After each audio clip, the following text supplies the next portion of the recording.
to get footage of the monster, or did you actually want to get the truth?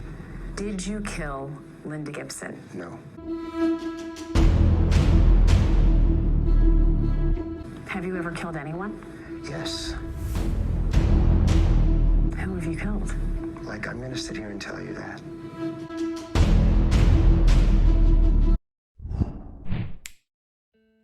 Hi, my name's Sara Jade and welcome to my channel, where we talk about true crime, unsolved cases and more.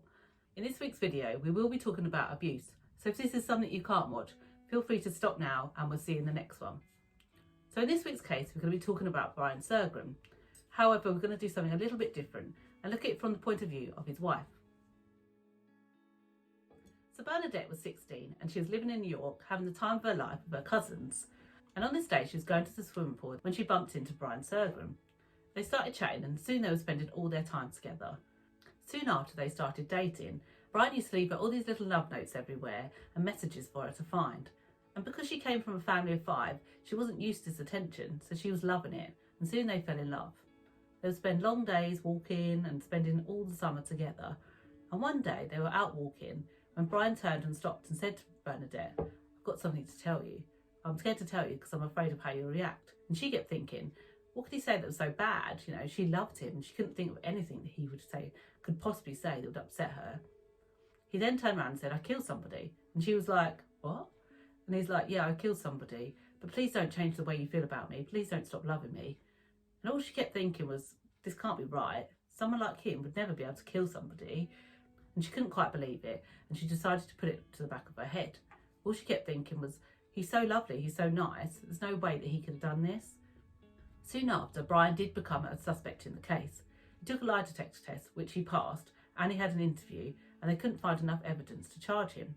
This put Bernadette's mind at ease, as he'd passed the lie detector test, and there wasn't any evidence that pointed to him doing it, so she thought maybe he just made it up. The couple soon moved to Honesdale, which is on the outside of New York, and they settled into an apartment where Brian started to work and Bernadette was finishing off her school. They got married on the 22nd of June 1997, but cracks already started to show in their relationship. Brian was quite argumentative and used to argue a lot with Bernadette's family, and this used to cause rifts between her and her family. And then in 1999, Bernadette got pregnant, and although they were married, Brian felt like he was trapping her into this relationship, and he was very upset about this, and they broke up for a couple of months. However, just before she gave birth, Brian turned up and said he wanted to make the relationship work. He said, "I want us to have a go at this. I want us to be a family." So just after they got back together, they welcomed their first daughter on the 25th of February in 2000. They then moved to Michigan, where they had their second son called Christopher. And Bernadette felt like she had it all. She had the husband, she had 2 children, she had a lovely house and even a little dog. However, this is when things started to change. After they got married, Brian wanted Bernadette to live up to some high expectations that he had. He expected her to speak in a certain way and answer his questions in a certain way, otherwise he'd get very upset. He started to get very angry with her and she started to live on the edge, thinking about every single little thing she was saying. One example of this was when she answered her phone. She hadn't answered it in the correct way that he wanted her to, so he started screaming at her and said, "I want to bash your head against the wall and watch the blood drip down. Don't ever disrespect me like that again, or next time things will be worse." She never felt like she could quite live up to his expectations. And over the years, things just got worse. He would just flip out on any little thing that he could think of. If there was a mark on the TV, he would say something. Or if there was a bit of dirt on the floor, he would just flip. And every other night, Brian would go off for about 2 or 3 hours, and all Bernadette could do was just sit there and take it. Bernadette started to switch off all her emotions and just put all her energy into the children. However, soon things started to get violent. And on one occasion, when she didn't answer the phone, he came home, picked her up and pushed her against the wall and started ranting at her, saying, "I'm going to kill you and make it look like an accident if you don't start respecting me." And then he would just drop her and started to cry and sob and say, "I'm sorry, please love me. I'm so sorry, I didn't mean it, I didn't mean it." Bernadette got so scared that she just didn't know what to do. On one occasion, her dog Athena just got out of the front yard and he pulled her back in and put her into the back garden and brought the 2 children out and shot the dog in the head and said, "This is what happens when you don't follow the rules." Obviously, her whole family were upset about this, and she couldn't believe that he'd done this in front of the children. Although Brian expected Bernadette to live up to his high standards, he was in and out of jobs himself, and he took this frustration out on Bernadette. And on one occasion, he'd woke her up in the middle of the night with a shotgun to her head and said, "Come downstairs now." Of course, she was so scared and just followed exactly what he said. She went downstairs and sat down on the table, and he just started walking around and circling around her, just shouting at her, saying, "You need to live up to my standards. You need to do this. You need to do that." And all she could do was sit there and take it. He soon walked away and she went up to bed. The next morning, he just acted completely different and just kept saying, "I'm sorry about what happened last night. I'm sorry if I scared you. I just need you to change a few things and we'll be much better." In 2003, Bernadette again woke up to her husband holding a shotgun to her head. She was scared for her life, and this time she thought, maybe he's going to kill me this time. However, he turned around and whispered to her, "I did it again. I murdered someone last night. I stabbed her to death." She quickly got up and went downstairs with him, and he started to tell her how he killed a prostitute last night in his van. He needed her to help him cover it up. He then went into the back garden and burnt a couple of things in their fire pit. And he came in and said, "In the morning, you need to take me to the bus station. I'm going to hide out and we'll just pretend we're on a trial separation for a while I lay low." So the next morning, she woke the children up, got him in the car and went with him to the bus station. He got on the bus and headed to New York to go and live with her cousins. She was so scared and she really wanted to tell someone, but she just feared for her life and her cousin's life. He was living with her cousins, and if she phoned up the police and he found out, he wouldn't hesitate to do something to them. So she just kept quiet and didn't say anything. He would phone her up and tell her to watch the news and report back to him if she heard anything, and she did exactly that. However, after a month, they hadn't heard anything and he wasn't a suspect in the case, so he just came back home and they went on living as if nothing had happened. Bernadette continued to live in fear.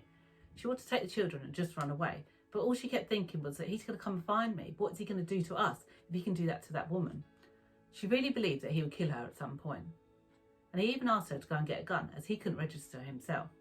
When she was at the police station, she saw the pictures of the young lady and she really wanted to tell them, but she just thought, if he finds out, what's he going to do? If he gets out, he's just going to kill us. I can't say anything.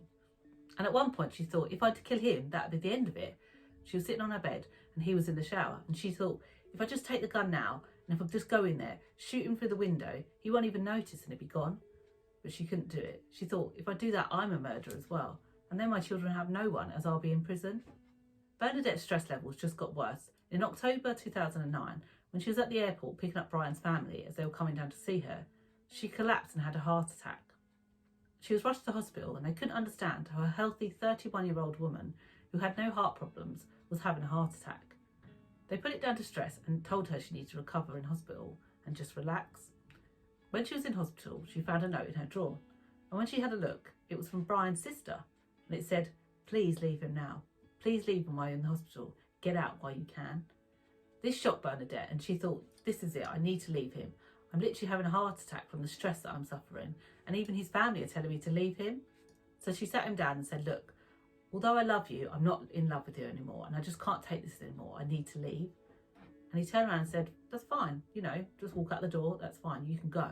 However, the children are staying here. I killed that woman because she reminded me of you. If you leave, your children no longer need you, and you'll be the next one." At this, she just got really scared and just thought, I've got to stay. I can't leave my children with him. And if I leave, he's going to kill me. I'm just going to have to stay. But she decided to write everything in a letter. She wrote down all the details, everything he had done and everything he'd done to her, and gave the letter to a friend and just said, "Open it if you need to."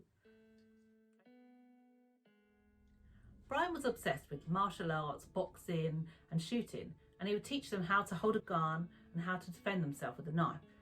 It was a mandatory 3-hour session every Monday night that they had to go through, and he would make the kids box each other and she would have to box Brian. And on the 16th of May 2011, Bernadette was coming back from work when she pulled into the drive when she saw Brian boxing with her son Christopher. When she looked into the garage, she saw her daughter cowering on the floor with a look of terror in her eyes. She quickly ran out the car and ran over to her and said, "What's wrong? What's going on?" And as soon as she did, Brian came over and pushed her back and said, "Leave her alone." And he pulled out a baton and just started battering his daughter across the back with it. In her shock, she just went over and pushed him out the way, and he grabbed her by the neck and said, "If you do that again, I'll kill you," and just threw her against the wall. Bruised and crying, and I could see the fear in her eyes, but every time I tried to step in, he would threaten to hit me.